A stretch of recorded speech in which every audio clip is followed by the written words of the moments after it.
Hello. We're joined in the jacuzzi today by Speak a bit more. Scrappy Hood and Medders, and we're going to be talking a bit about the recent production for the Why Should the Devil Have All the Best Tunes music video. So first off, Jack, I mean, how did you actually get into the industry of theatrical smoke? I remember seeing Starlight Express as a child and seeing those guys run around on the roller skates with the smoke coming up. Obviously, yeah, because the smoke for me, that had a massive impact. It was a huge impact. It sounds a bit strange, but I think a lot of my inspirations from Andrew Lloyd Webber. Yeah. Yeah, it's a thing. What, your look? Yeah, no, not my look. No.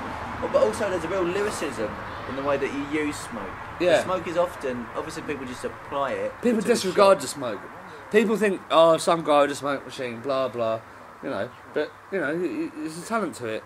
It really is. I think I certainly learned that because I've always overlooked that role, and I got you obviously on account of your 4 years experience, which you. That's six, Sean. 6 years experience Yeah. gained at the. What was it exactly? The Reggae Shack in Brixton Windmill. Yeah. Really. Yeah.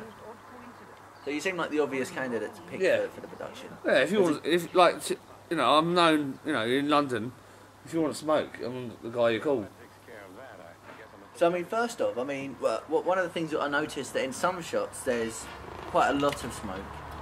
Yeah. And in other shots you'll find there's actually no smoke at all. Do you want to? Yeah. Well, the thing that's tricky. There's three different types of fluid. There's light, medium, and heavy. And it's a bit like, you know, it's a bit subjective, really. Sounds complicated. It is complicated. There's 3 types. So in what situation? Why would you use those varying gauges of smoke? Well, if you want a sort of light smoke, you probably buy the light smoke fluid. You know, a bit medium smoke. If you want a medium smoke, you put medium. If you want really heavy smoke, you have to like really shell out and get the heavy sort of smoke. You know, it diffuses the background, Sean. Like if you have a light fog, it diffuses the background. It makes the background. It makes the foreground stand out more. It the background will you know, become less important. Because it's got a slight tinge of smoke over it, and the foreground will be a lot more bold. Yeah, that's why you use the light smoke. And we noticed that on some point, some quite poignant scenes. I noticed this as a director, just observing your work and the way that you do work. There were times when smoke was really essential in the shot, but yeah, of course it is. You weren't actually in the room. You were somewhere else. You were outside of the room, so therefore there's some continuity issues. Right. So what was your method? Why? Well, I don't know. My theory about smoke, Sean. I mean, once you've got some smoke in the room, like you can sort of let smoke do its thing, really. Especially on a shoot like we were doing, like a horror shoot, like something from the occult. Obviously, like if you carry on with a smoke machine, if you're operating it permanently yourself, it can look too forced. And I think, like, because we were trying to create the effect of the occult, so it looked like the smoke had to kind of. It was a kind of, you know, it was the devil and the occult. You know, you had to leave it be, really, and it looked a lot more natural or unnatural, as they say. Like the Beatles. You know? Yeah. Let it be. A bit like the Beatles. I've got a few questions actually from fans that fans have emailed in. Oh, wowzers. Jesus. Wowzers. Let's read this first one. This is really been. It's a bit of a... God, who's this? Okay, we weren't ready for this one. We weren't ready for this. Okay, alright, so the first question, just how do you get such a rich texture and density to your smoke? And that's from David from Essex. David, thanks for writing in, David. To get the texture, David, I think you need to, you can't just have a smoke machine in one place. You've just got to move it around quite a lot. It has to be moving around, and you know, make sure it's like permanently heated up, and it's got to have constant smoke flowing out of it. But obviously you've got to not get it in the shot, but you just got to be careful and just. I think the smoke comes better from the ground up because it kind of rises. I don't know if you answered your question or not, but it was David from Hull, is it? No, from Essex. Oh, Essex. Yeah. Cheers, Dave. Okay, let's move on to the next question. Were any members of the cast and crew at all harmed by the smoke that they inhaled? Well, Sean, I can answer that in one question. That one's from Simon from Hornchurch. Oh, Simon Hornchurch. Well, Sean, I can answer that in one question, in one answer, I mean, and that answer would be yes. JJ Crash has asthma. Yeah. Asthma's quite a common problem. Yeah. Yeah. You know. I mean, I think Linford Christie's got asthma. Yeah. Really? Yeah. I think you're right. But he ain't got a smoke machine in his face. Yeah, it should do. No, I just had to give the smoke a break. you can't. People are so ignorant, Sean. Sometimes, you know, people think, oh, it's another guy doing a smoke machine. You know, like what's this guy's problem? He walks, turns up with a 40 quid smoke machine and a bottle of smoke fluid. You know, Yeah. you know, but you got to learn. Like you have you do have to learn. Yeah. Let's move on to another. I'm going to stop you there. We'll move on to another question.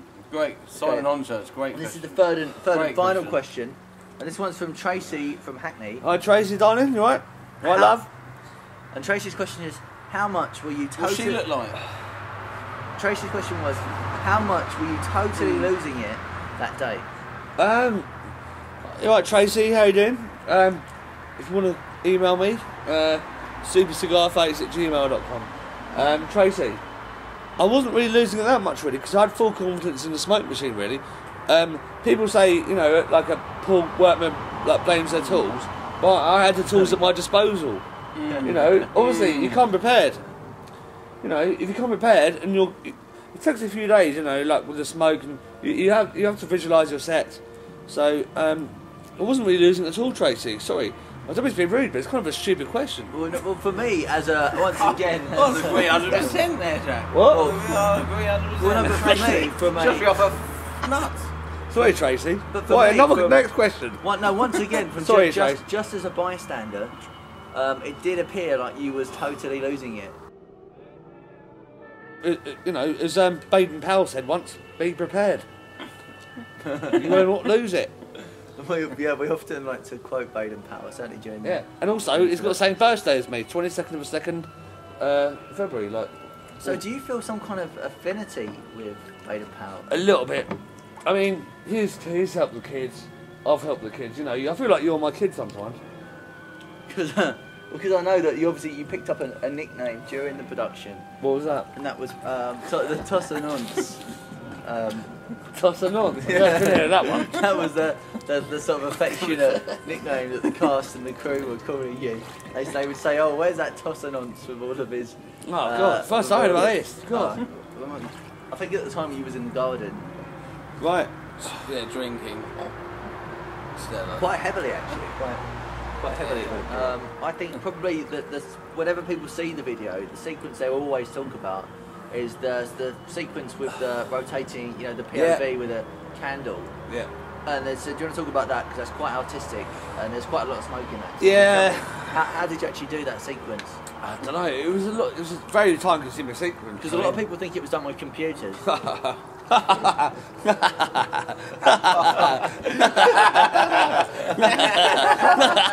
No, it wasn't. It wasn't, Sean. No, it wasn't, Sean. No, there was no CGI involved in that at all. Pure smoke. Don't know. Obviously, my years as a smoke machine operator. We don't need things like CGI really. I find CGI to be a bit, you know, I think it's a distraction of the movie really. We're not making Transformers 2 here. You know, we're making authentic horror. You never get the same piece of smoke twice, which I think was really interesting. Do you? Yeah.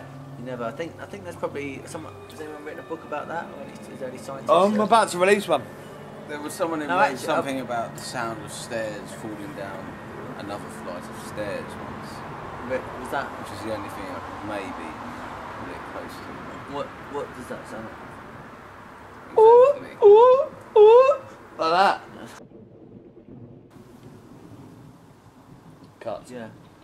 That would be. Sorry, were you having You don't was have that a problem? to- Was it there? No. Oh, right, okay. Yeah, we don't.